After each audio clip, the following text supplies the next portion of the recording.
Well boys, we did it. After waiting 2 years, it's here. I avoided all reviews and anyone talking about this game, so this could be the most fresh review and thoughts I could give without being hindered by what others think. And what do I think? I think I want more game to play, because even after playing this game twice, it still feels too short, which is a good and bad thing, because I don't want to be burnt out, but also I have to fill the little hole this game left me with by talking about it, so I'm burned out of this subject myself. So that's why I'm talking about it. And this isn't going to be an exactly focused video. I'm not even going to care to structure it at all, so I'm just going to jump from subject to subject. So let's start off with the first thing I want to talk about. After uploading my wishlist video, most of it was done. And they chose lots of good suits too. Most of them were in the game that I requested, and some even looked better than the mods. But not really the Amazing Spider-Man 2 suit. The eyes are a little too bendy looking. My issue is some suits are taken out, and it's annoying when content is literally being removed. And why is the Noir Into the Spider-Verse suit here, but not the Spider-Punk one? Maybe it's because Hobie wasn't added until later development of that movie, but I don't know, it still doesn't really make sense. I like the new advanced suit for Peter, and not so much for Miles. It seems like Insomniac was at a loss of what to add to Miles' suit, so they just added some red lines down his arms. And I guess the Across the Spider-Verse team had the same idea with the red line for some reason. What's up with his suit? Is he bleeding from his armpits? But yeah, I think we all already know what everyone thinks of the other Miles suit. Now Peter's new advanced suit is an actual improvement, as it's actually red and blue this time, and it is just sleeker to look at. And the suit customization is pretty alright.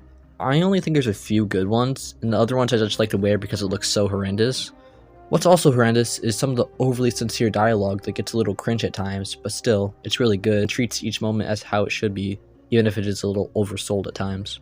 The missions are amazing. It balances high stakes action with down-to-earth drama.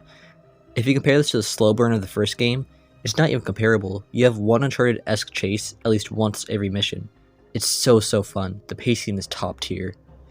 I do think this game is a little bit too heavy on cutscenes compared to the other ones though. I just wish I had a little more control. I cannot believe how many times Peter gets knocked out in this game, or let another character have a cool moment while he was being knocked out. And this would not stop. Peter just kept getting knocked out. The writers seriously need to chill. The writers also need to chill on adding and setting up things, because I already waited 5 years for this game. So I don't want to see things being set up. I want things to actually happen. But at least I know I could trust the developers to actually fulfill what they are setting up, because I finally have my trust back in Spider-Man properties after the Amazing Spider-Man movies set up so much and then literally nothing happened. The side content of this game is all also top tier. It's still 10 out of 10 content, and it's not padded at all. I don't need to kill like 200 pigeons like in GTA 4.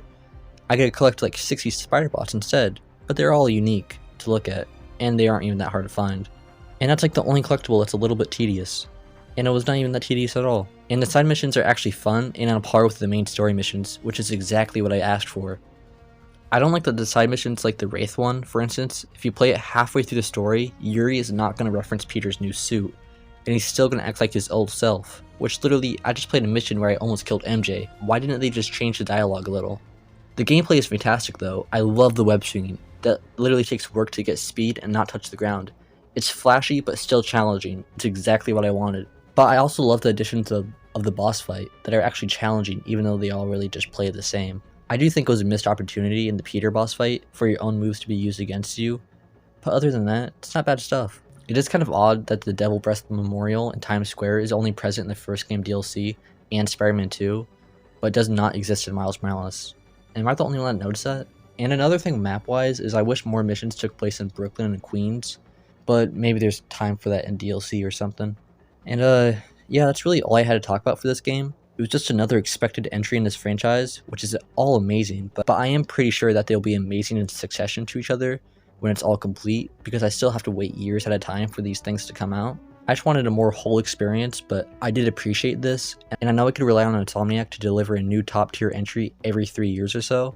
And with all that being said, thank you so much for watching. I hope you enjoyed that little ramble. That was probably very short, and I am going to go wait for a new game plus now.